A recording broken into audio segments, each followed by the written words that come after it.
Welcome to The Explainer. Today, we are diving deep into the seriously complex world of location privacy law right here in the United States. We're going to try and make sense of who can track you, when they can do it, and why. So just for a second, think about it. How many apps on your phone know exactly where you are right now? You've got your maps, your weather app, social media, maybe your bank. The answer?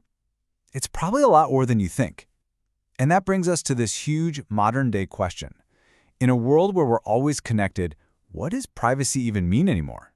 Okay, so here's how we're going to break this down. First, we'll look at why your location data is so powerful but also really risky.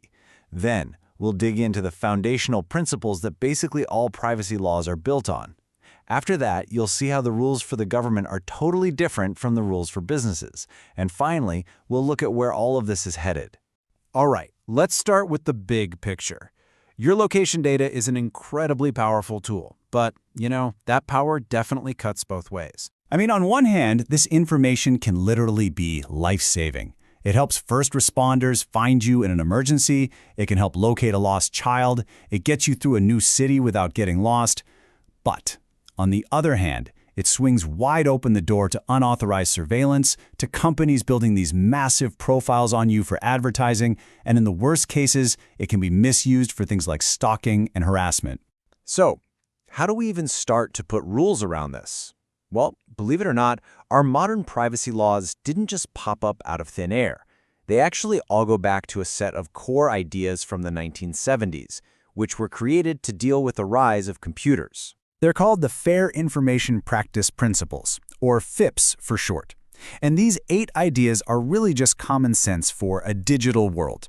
They cover everything from, only collecting the data you need, to being clear about why you need it, and making sure organizations are held accountable for keeping it safe. And you can see their impact everywhere. Seriously, think of these old principles as the fundamental DNA that's been coded into almost every major privacy law you've heard of, like HIPAA for your health information and the CCPA, which is California's huge consumer privacy law. Now, here's where things get really, really interesting, because our legal system basically splits in two. The rules for how the government can get your location data are completely different from the rules for private companies. Let's tackle the government first. When we talk about government surveillance, the whole conversation starts and ends with the Fourth Amendment. Over the years, courts have boiled it down to this one crucial legal idea: your right to a reasonable expectation of privacy. But here's the thing. What's reasonable has been completely transformed by technology. Back in 1967, the Supreme Court said you have privacy in a public phone booth.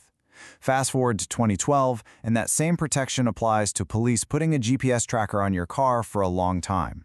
And then the big one. In 2018, the Carpenter case, where the court said police need a warrant to get all that historical location data from your cell phone company. This whole evolution led the courts to adopt what's called the mosaic theory. And the idea is actually pretty simple.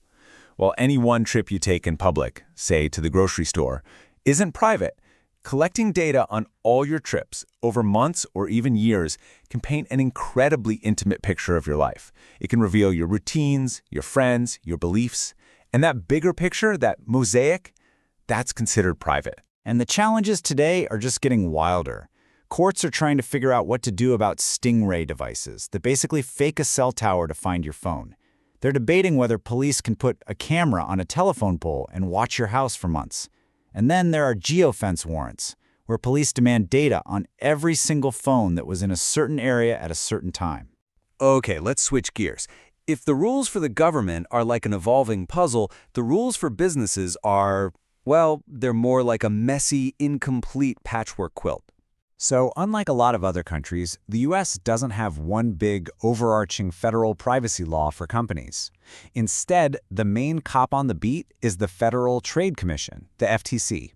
And they have to use their broad power to go after unfair or deceptive practices to protect our data. And the FTC has definitely been busy. They've gone after companies for tracking shoppers in stores without them knowing. And more recently, they filed a huge lawsuit against a data broker called Kokava, arguing that selling massive data sets of our location information could be used to track people to and from really sensitive places, like places of worship or healthcare clinics. So, because there's no big federal law, states are jumping in to fill the gap. But here's the problem. They can't even agree on the basics. I mean, just look at this. How do you define location data? California says it's an area with a radius of 1,850 feet. Virginia says 1,750 feet. Colorado just says specific and doesn't give a number at all. You can imagine what a nightmare this is for any company trying to do business across the country. And this patchwork is only getting more complex. Just look at Washington State. They recently passed the My Health, My Data Act, which specifically protects any location data that might suggest you're trying to get health care. It's another super specific, really important layer of protection. So, after going through all of that, where does this leave us? What does the future of your privacy even look like in a world that can literally track our every step?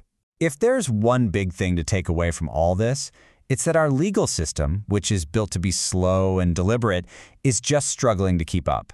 Technology is moving at light speed, and the law? Well, the law is moving at the speed of law. The tools to collect our data are getting better way, way faster than the rules to protect it. You know, a Supreme Court case about using thermal imagers on a house really gets to the heart of the problem with this quote. The central question courts are wrestling with today is this: at what point does a new technology, whether it's a commercial satellite, a drone, or something we haven't even invented yet, cross that line from just being public observation into an unconstitutional search? Which leaves us with this final, really provocative question. As technology gets better and better at tracking us everywhere, as the mosaic of our digital lives becomes sharper and more detailed, we have to decide, what should privacy even mean in the 21st century? That is the debate that's going to define the next decade of law, technology, and all of our lives.